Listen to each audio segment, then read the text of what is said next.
दिल्ली विधानसभा चुनाव के नतीजे घोषणा किए गए थे और हम लोग यहीं पे इकट्ठे हुए थे। मुझे याद है इसी खिड़की से मैंने सबको संबोधित किया था। हमारी 28 सीट आई थी, हमें भरोसा नहीं था हमारी सरकार बनेगी और हमने कसम खाई थी कि बीजेपी और कांग्रेस का समर्थन नहीं लेंगे।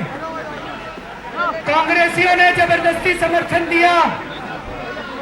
हमने जनता से पूछा, जनता ने कहा जितने दिन समर्थन दे रहे हैं उतने दिन ले लो और काम करके दिखाओ।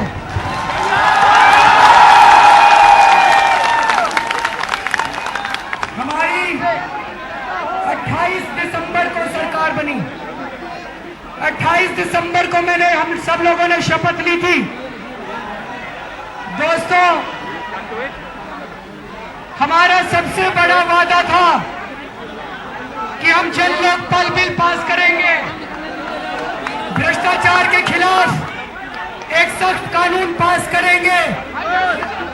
इन कांग्रेसियों ने लिख के दिया था कि जन लोकपाल बिल का समर्थन करेंगे।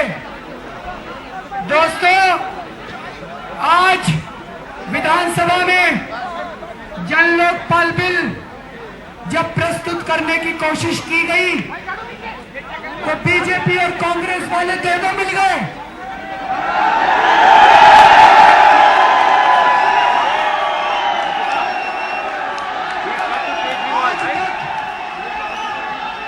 आज भारत के इतिहास में कभी ऐसा नहीं हुआ।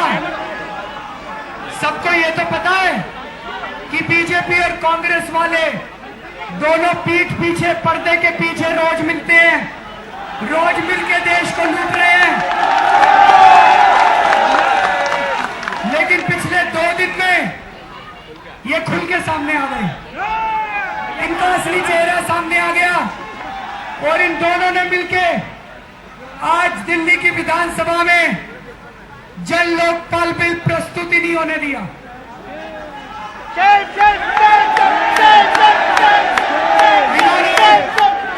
जन लोकपाल बिल गिरा दिया।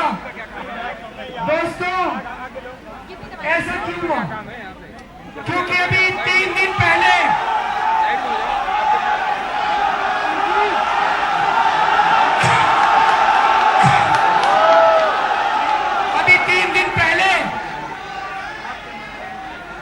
हम लोगों ने मुकेश अंबानी के खिलाफ एफआईआर दर्ज की है।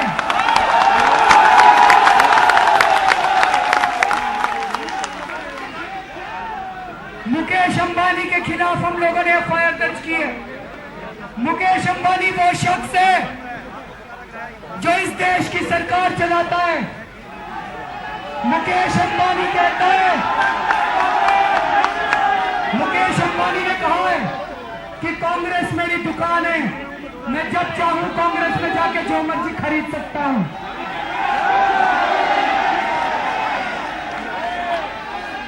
और पिछले 1 साल से अभी तक यूपीए की सरकार को पिछले 10 साल से मुकेश अंबानी चला रहा था और पिछले 1 साल से मोदी जी के पीछे भी मुकेश अंबानी है।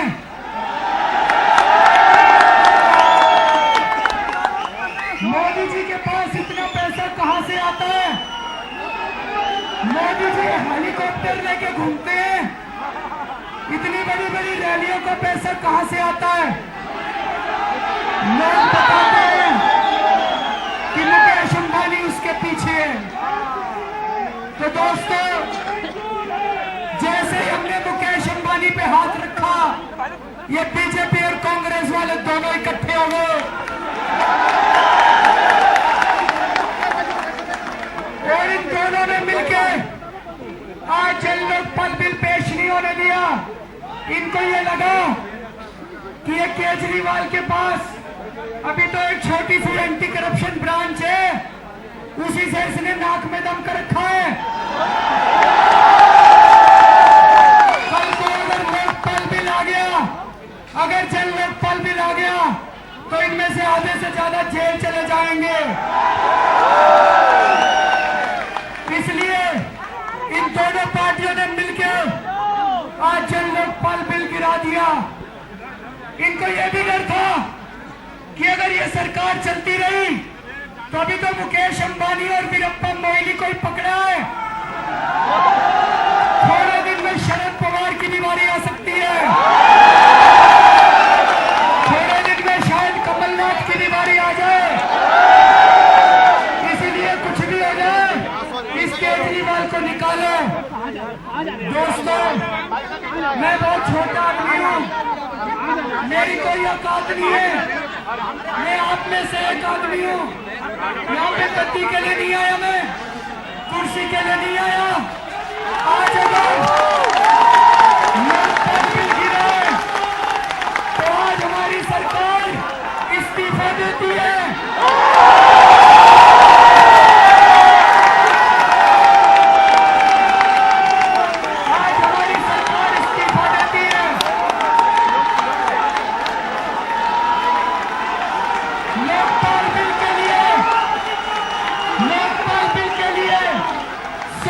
मुख्यमंत्री की कुर्सी देनी पड़े,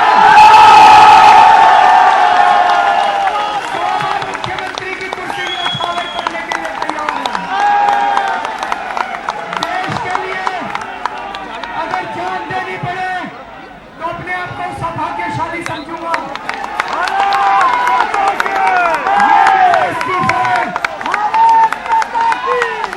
अभी अभी हमारी कैबिनेट मीटिंग हुई थी, हमारी कैबिनेट ने मिलके ये निर्णय लिया है कि हमारी सरकार आज इस्तीफा देती है। ये हमारा इस्तीफा है।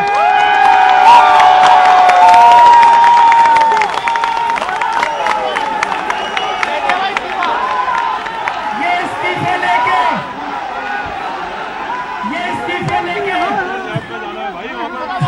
मैं अभी लेफ्टिनेंट गवर्नर साहब के पास जा रहा हूं। हमारी कैबिनेट ने यह रिकमेंड किया है कि तुरंत दिल्ली विधानसभा को बर्खास्त किया जाए और दिल्ली में तुरंत दोबारा चुनाव करवाए जाएं।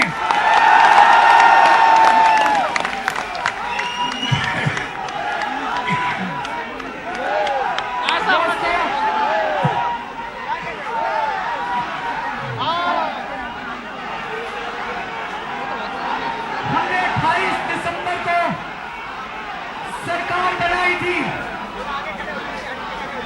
28 दिसंबर को, और उसके बाद से हमारे साथ के साथ मंत्री आज तक ठीक से सोए नहीं है। रात दिन से हम काम कर रहे हैं पिछले 48 दिन।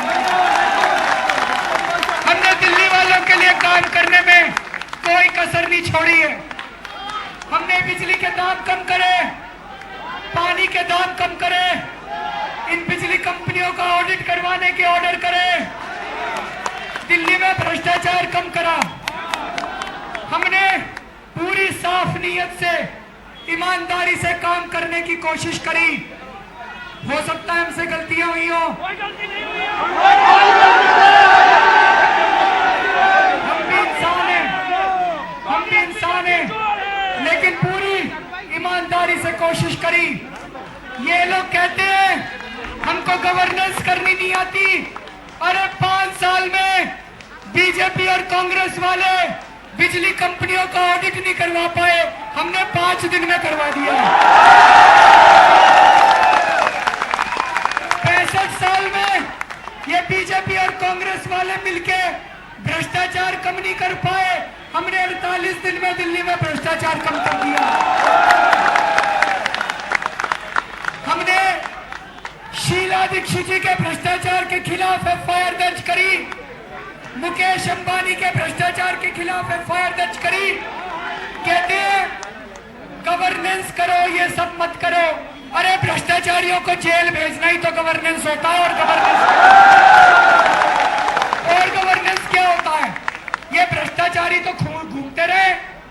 मेरे को ये लगा कि हम भी अगर करोड़ों रुपए खा लेते और थोड़े से बीजेपी वालों को फेंक देते और थोड़े से कांग्रेस वालों को फेंक देते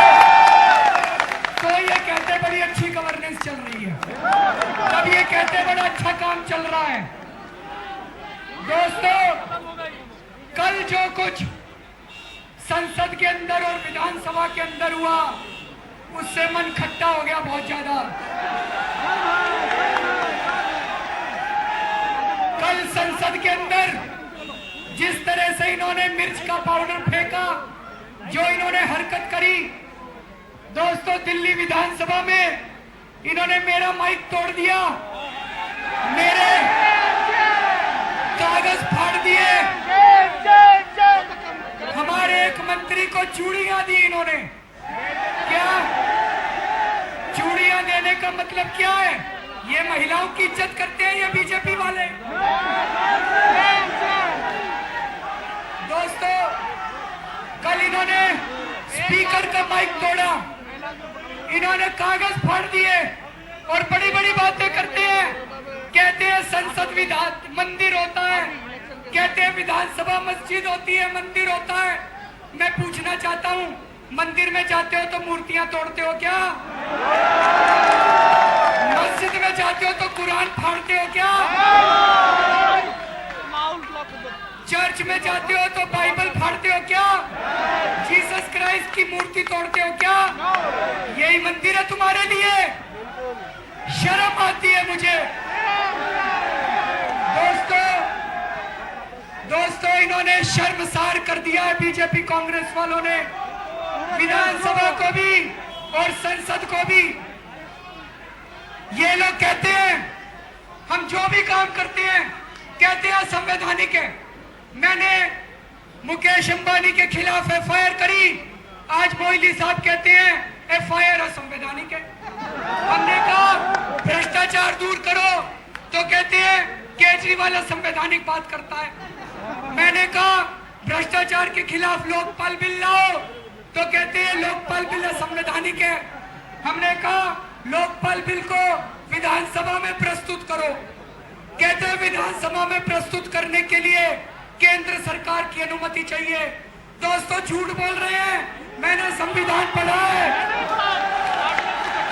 संविधान में कहीं नहीं लिखा, संविधान में कहीं नहीं लिखा कि हमें विधानसभा में बिल प्रस्तुत करने के पहले केंद्र सरकार की अनुमति चाहिए। केंद्र सरकार कौन होती है? कोई अंग्रेज है क्या वो? केंद्र सरकार अपने आप को अंग्रेज मानती है जैसे लंदन की सरकार हो, और दिल्ली के लेफ्टिनेंट गवर्नर अपने आप को वाइस रॉय समझते हैं उनका अंग्रेजों का। और दिल्ली की विधानसभा को तो ये कुछ समझते ही नहीं है, ये सोचते हैं इनको तो आजादी नहीं मिली अभी तक, सारा काम हमसे पूछ के करेंगे। नहीं पूछ के करते तुमसे हम काम।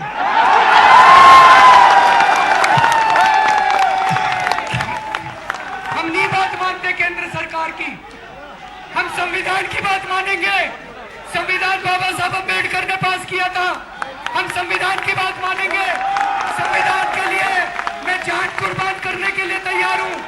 संविधान के लिए मुख्यमंत्री का पद त्याग देंगे।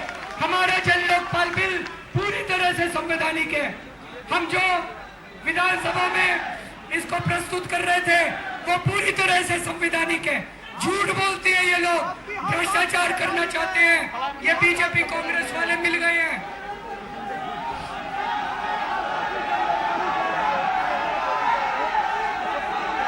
दोस्तों हम तो कहते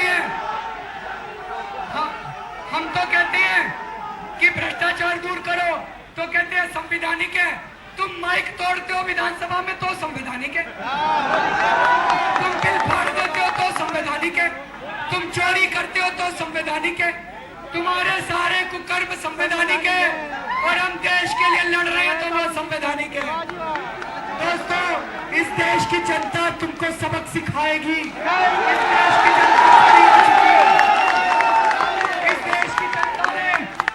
देश की जनता ने अब आजादी की खुशबू ले ली है।